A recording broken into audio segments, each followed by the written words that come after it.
Bon, voilà, mesdames, messieurs, mes chers camarades et mes chers amis, ce qui nous rassemble aujourd'hui, c'est la mémoire de Ginette et les souvenirs que nous en avons les uns et les autres. Ginette nous a quittés définitivement le 16 août, mais certains effets de la vieillesse l'avaient éloignée depuis 18 mois. L'avaient éloignée de nous depuis 18 mois. Donc je vous remercie d'être venus nombreux à cette cérémonie en son honneur. Un certain nombre de camarades et amis de Ginette ont voulu lui rendre un hommage. Qu'il soit remercié de cette initiative.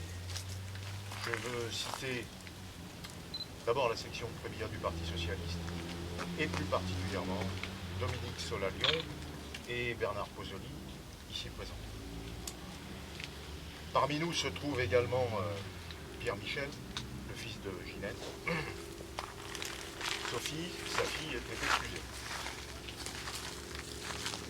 Ginette était, excusez-moi, je suis un peu, mais ça va bien.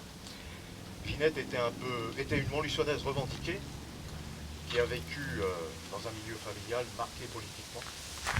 C'était aussi une femme d'action, une militante de la laïcité et de la cause des femmes. C'était aussi, et enfin, une femme engagée dans la vie de la cité. Pour ajouter, une femme généreuse, sous des aspects sévères, comme souvent les gens de conviction, les citoyens de conviction le sont, exigeante avec elle-même et exigeante avec les autres. Donc je vais développer ces différents points. Je me suis appuyé sur la connaissance de Ginette et également à partir d'un certain nombre de témoignages.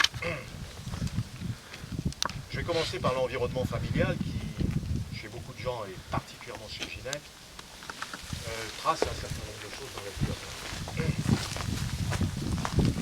Ginette est née en juillet 1931 à Montluçon. Elle a vécu son enfance et sa jeunesse rue Neuve, dans un quartier populaire de notre cité. Son père était maçon de formation et travaillait aux usines Saint-Jacques, où il était devenu contremaître. Sa mère était couturière à façon à la maison et s'occupait de ses 3 enfants. La ville était à l'époque en pleine croissance industrielle, sur une base de métiers très durs et très éprouvants pour la santé de la classe ouvrière. Le père de Ginette travaillait près des fours de cuisson à des très fortes températures et avec une dangerosité évidente. Son père et sa mère étaient adhérents au PCF. Ginette a épousé Maurice Goux, journaliste à la Montagne, lui-même issu d'une famille communiste militante. Le père de Maurice Goux, Gustave, a fait partie des premiers militants communistes internés à Nexon par le gouvernement de Pétain dès octobre 1940. Je rappelle que le Parti communiste était interdit. Janine, la sœur de Ginette, était une militante communiste convaincue. Elle avait épousé Robert Gagne, qui était une grande figure du PCF, fort connu à Montluçon et ancien résistant. Il en était de même pour le frère de Ginette. Pratiquement tout l'environnement familial de Ginette adhérait au Parti communiste. Ginette elle-même, ainsi que Maurice, étaient ce que l'on appelait à l'époque des compagnons de route. Les repas de famille étaient plus facilement animés au son de l'Internationale ou de la Jeune Garde que par des chants patriotiques, comme vous pouvez vous en douter. Elle n'a jamais renié ses origines sociales ou politiques, bien au contraire. Cela a certainement forgé sa conscience de classe et son analyse de la société.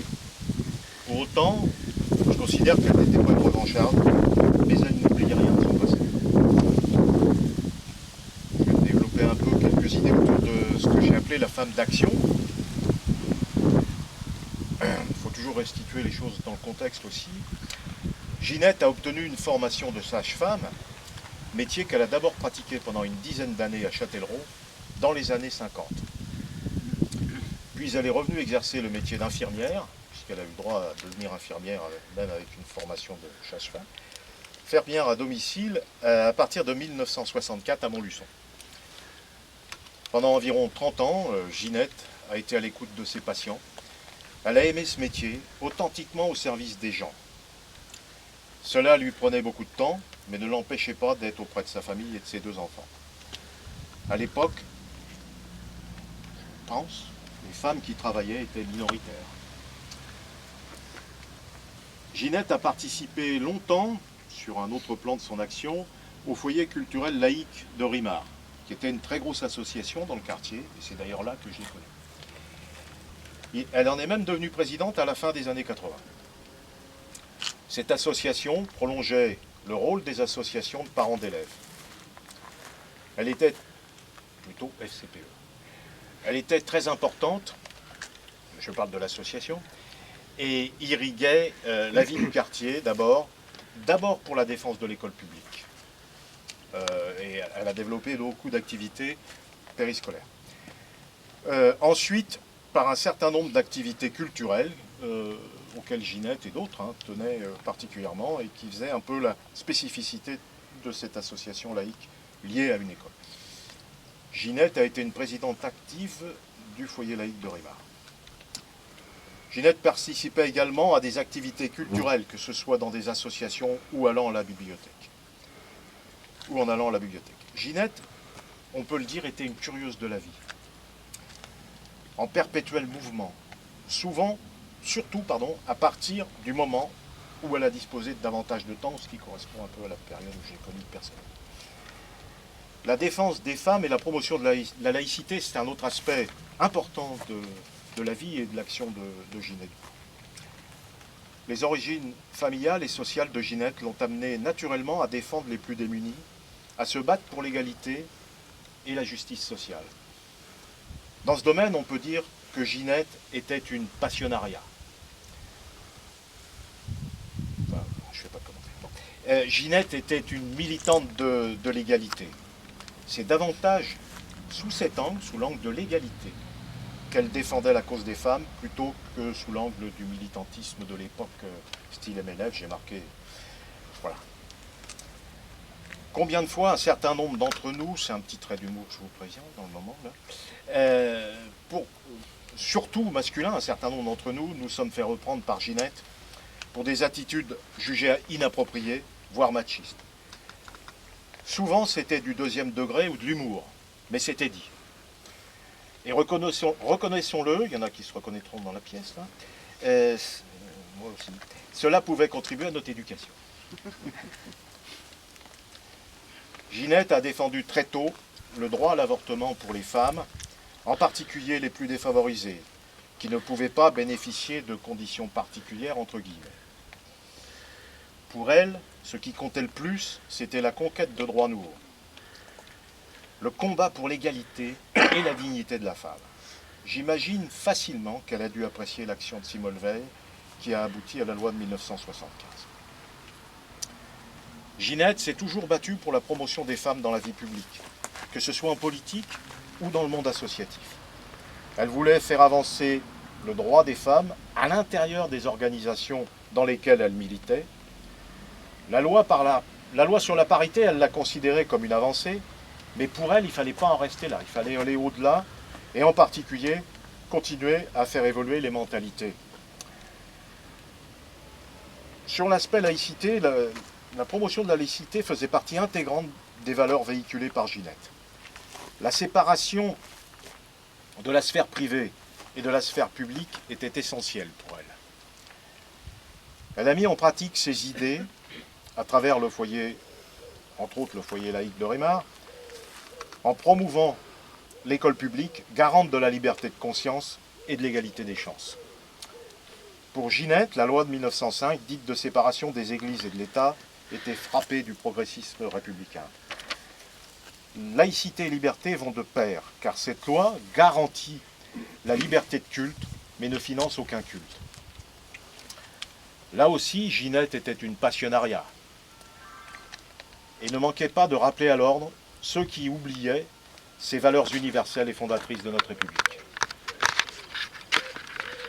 Je vais aborder maintenant l'aspect pour lequel je l'ai le plus connu, sans doute. Ginette, la socialiste engagée. Le cheminement politique de Ginette vers le Parti socialiste s'est opéré d'abord à partir de plusieurs ruptures politiques, bon, pour être clair vis-à-vis du PCF. 1956, Budapest, ça l'a fait réfléchir ainsi que Maurice. 1968, Prague, je ne développe pas. 1979, l'Afghanistan. Progressivement, elle a pensé qu'il valait mieux que le Parti socialiste soit en tête de la gauche afin de favoriser la victoire de la gauche, j'aime bien favoriser la victoire plus facilement, et mettre en œuvre le programme commun auquel, à l'époque, on tenait tant. Ginette est toujours restée une militante de l'union de la gauche. Cette union étant nécessaire pour la conquête du pouvoir et stimulante pour ne pas oublier les valeurs. Je ne développe pas là, ou mieux pas. Bien, c'est donc tout naturellement que Ginette a appelé à voter François Mitterrand au premier tour de l'élection présidentielle de 1981, ce qui à l'époque était notoire pour elle, et pour ceux qui l'ont connu. C'est d'ailleurs ce mouvement d'anciens électeurs communistes qui a contribué fortement au rassemblement et à la victoire de la gauche en 1981 au deuxième tour. J'en profite pour dire des petits passages d'analyse. Quelques années plus tard, en 1986, elle a adhéré au Parti socialiste, à la section de Montluçon, puis en 2008, à celle de Prémillard. Ginette était une militante assidue, volontaire et tenace. Très active, elle participait à toutes les actions militantes, que ce soit distribution de tracts, porte-à-porte, mise sous enveloppe, enfin, tout ce qu'on peut imaginer. Elle était là. Elle avait un sens du collectif au-dessus de la moyenne. Ça, c'est très important aussi dans son caractère. Cette abnégation d'elle-même l'amenait à ne jamais se mettre en avant. Ginette était une femme de devoir. En réunion de section, elle était active dans les débats, exprimant son opinion à partir des valeurs qui fondent le socialisme démocratique. Pour elle, le clivage droite-gauche était une réalité, de même que l'existence de classes sociales.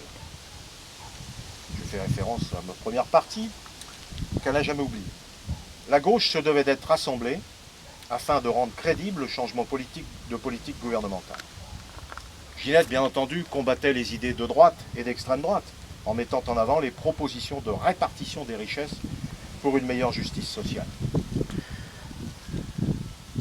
À Montluçon, quand le Parti socialiste est revenu vers l'union de la gauche, lors des municipales de 1989, c'est tout naturellement que Ginette a fait partie du contingent socialiste de la liste municipale conduite par Pierre Goldberg, dans laquelle Bernard, moi et quelques autres, Gemma qui est ici, avons participé bien entendu.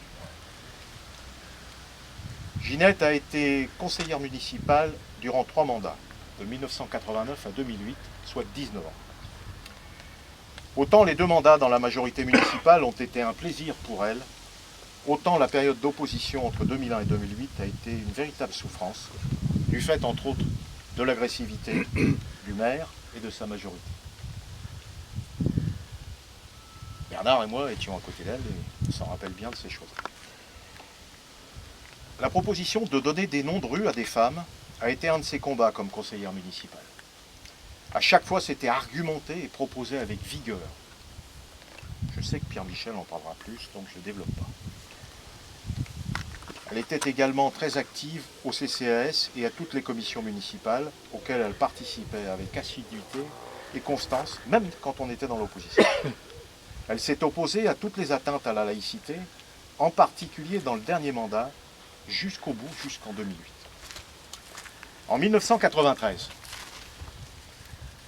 pour convenance personnelle, donc là c'est moi, bon, pour une fois, j'ai souhaité ne plus être président du FJT. J'ai demandé à Ginette, en concertation avec d'autres camarades bien entendu, si elle acceptait de me remplacer. Elle le fit avec le sens du devoir qui la caractérise. Elle poursuivit ainsi le redressement opéré au sein de cette association paramunicipale. Je salue la présence d'une des employés du FJT, y compris de l'époque. Elle a également présidé le foyer des personnes âgées de Découpance à Domérat. Avant Marc Malbey, ici présent, que j'ai oublié de faire ça, de remercier tout. Je ne sais pas faire, moi, ça. Je m'en voudrais pas, je pense. Là aussi, Ginette se donna avec cœur, ne ménageant ni son temps ni sa peine. Ces 2 présidences lui ont permis de participer à l'insertion des jeunes et à l'accompagnement des personnes âgées. Les 2 extrêmes de la vie. En 1994, après les législatives désastreuses de 1993, il nous a fallu proposer des candidats aux élections cantonales. Cela ne se bousculait pas à l'époque. Après concertation avec plusieurs camarades, dont votre serviteur, Ginette a accepté de se présenter dans le canton nord-est, réputé imprenable. Elle a mené une campagne de terrain dans le quartier de son enfance, allant à la rencontre des gens par un porte-à-porte organisé et avec une équipe de militants. On a mené cette élection de concert car j'étais candidat dans le canton sud. En 1997, après la dissolution hasardeuse de Jacques Chirac, les élections organisées par Jacques Chirac, j'aurais dû dire peut-être, les élections législatives sont arrivées plus tôt que prévu, mais il y avait déjà eu une réflexion en amont, à l'époque où Jean Malot était premier secrétaire de la fédération, que je salue, petit à petit je vais rattraper quelques-uns, à la section de Montluçon et dans la circonscription, nous avons voulu mettre en pratique nos idées et proposer de réserver la circonscription à une femme. C'est ainsi que Ginette a porté nos couleurs, après un débat interne et un vote des militants.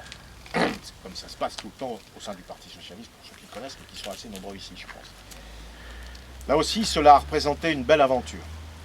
Nous avions loué un local, place Bretonnie, qui durant plusieurs semaines était devenu une véritable ruche militante.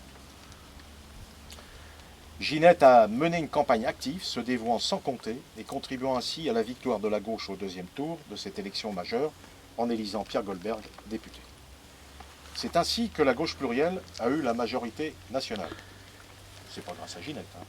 Ce que je veux dire, c'est que ça a été la continuité et une belle victoire, même si ça a été serré. Au cours de ces 2 élections, Ginette s'est montrée une militante exemplaire dans l'action et en contribuant au rassemblement de la gauche au 2e tour.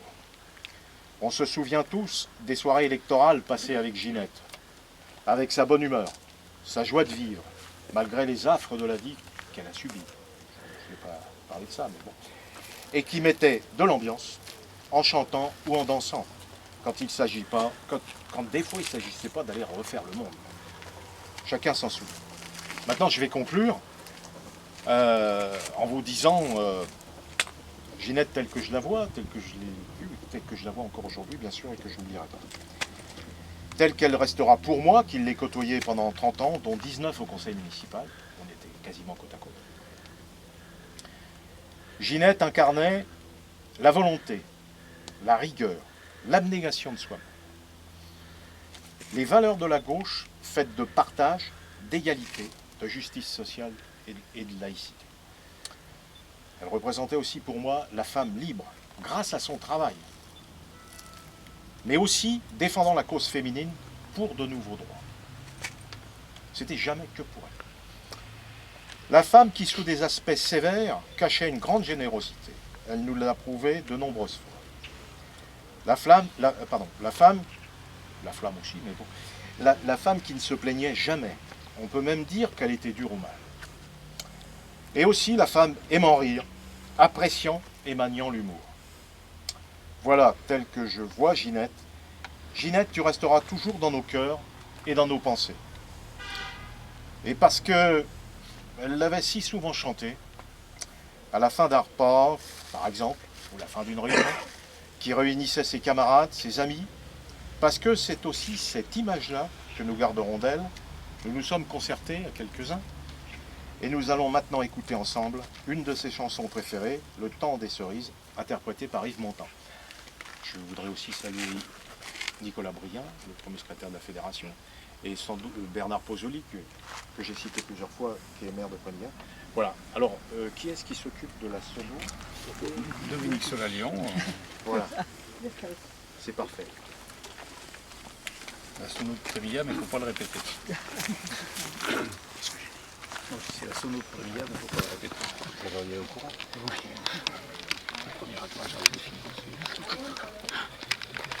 Gestion de fête.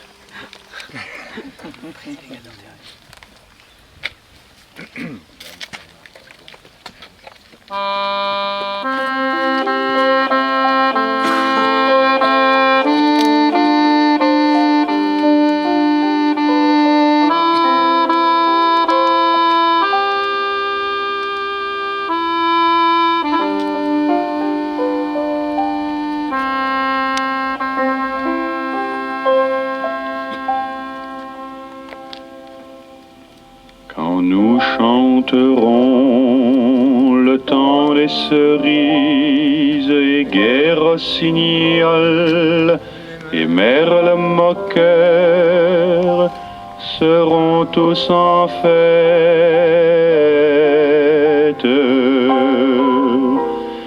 Les belles auront la folie en tête et les amoureux du soleil au cœur. Quand nous chanterons, le temps des cerises sifflera bien mieux le merle moqueur.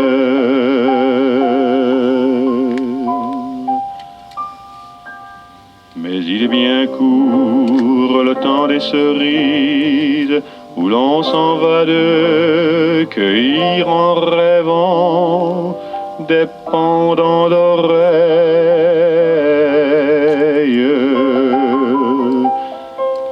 Cerises d'amour aux robes pareilles, tombant sous la feuille en gouttes de sang.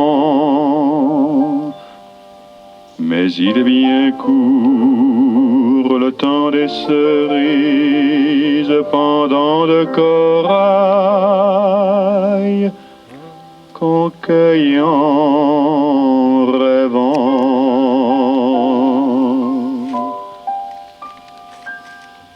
Quand vous en serez au temps des cerises, si vous avez peur des chagrins d'amour, évitez les belles. Moi qui ne crains pas les peines cruelles, je ne vivrai point sans souffrir un jour. Quand vous en serez au temps des cerises, vous aurez aussi des peines d'amour.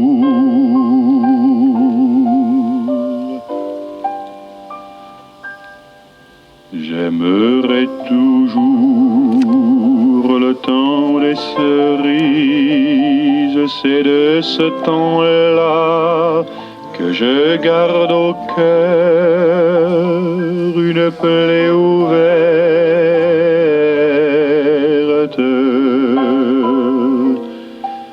Et Dame Fortune en m'étant offerte ne pourra jamais fermer ma douleur.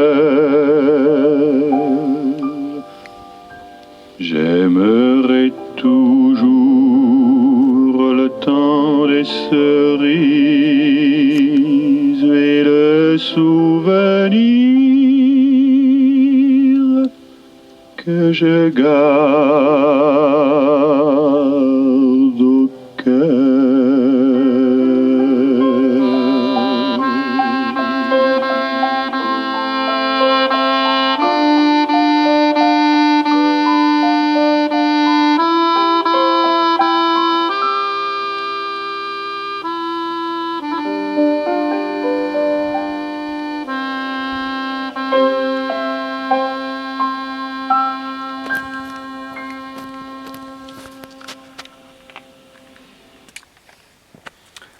Merci.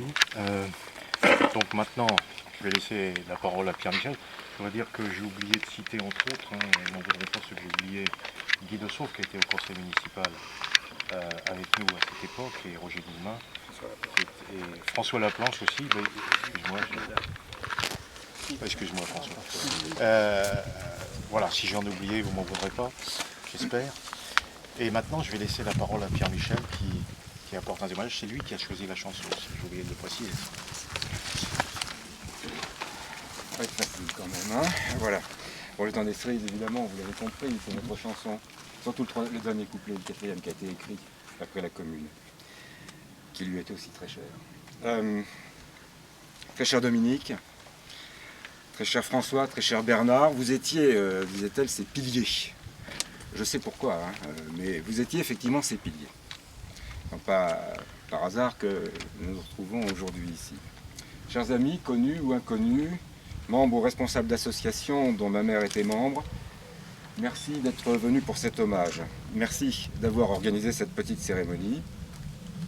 Vous le savez, nous avions souhaité des obsèques familiales et intimes, mais je me doutais bien que maman ne pourrait pas nous quitter sans susciter une certaine émotion parmi ceux qui l'ont connue, et je le crois, manifestement, appréciée pendant si longtemps.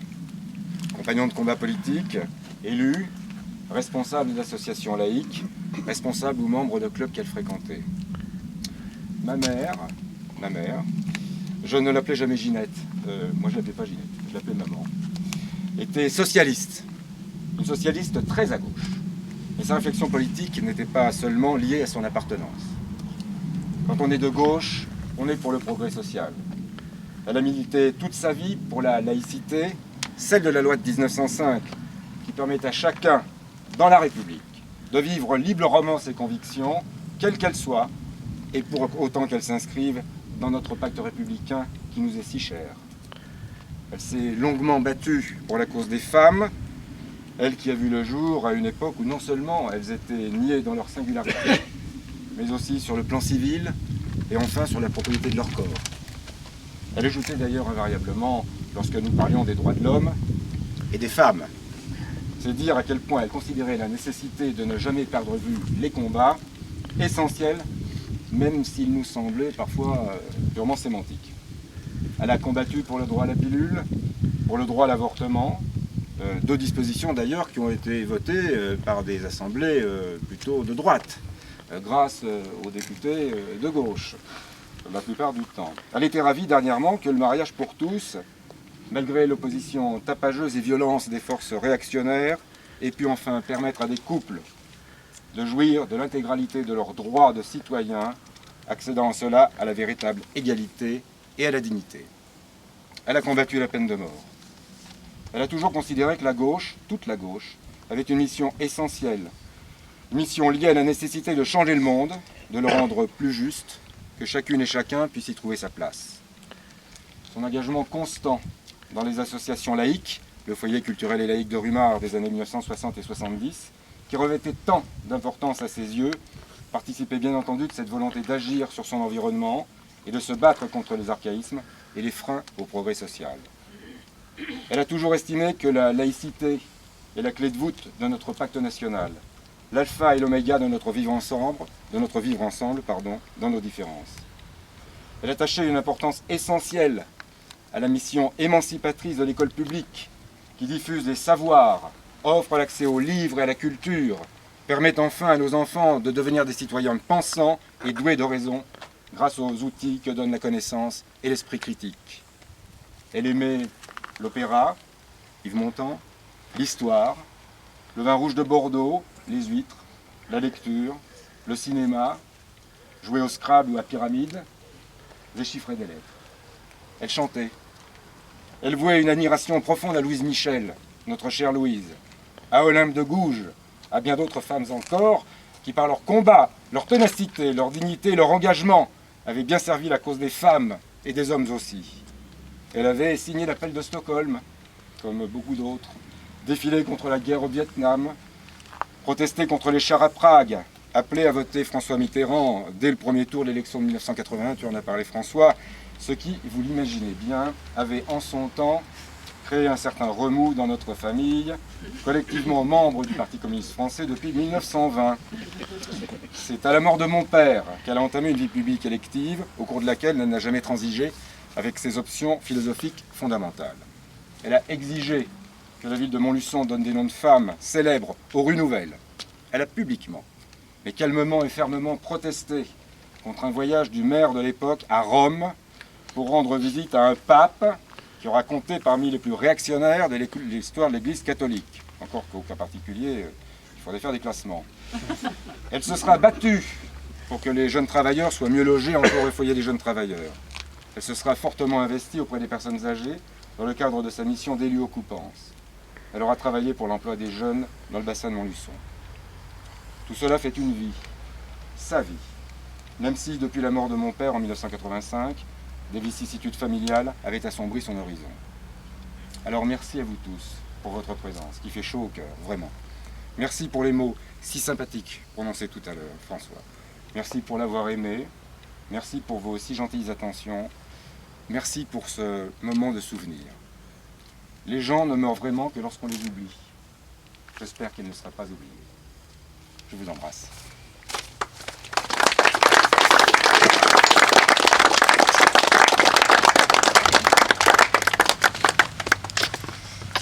Voilà. Bon.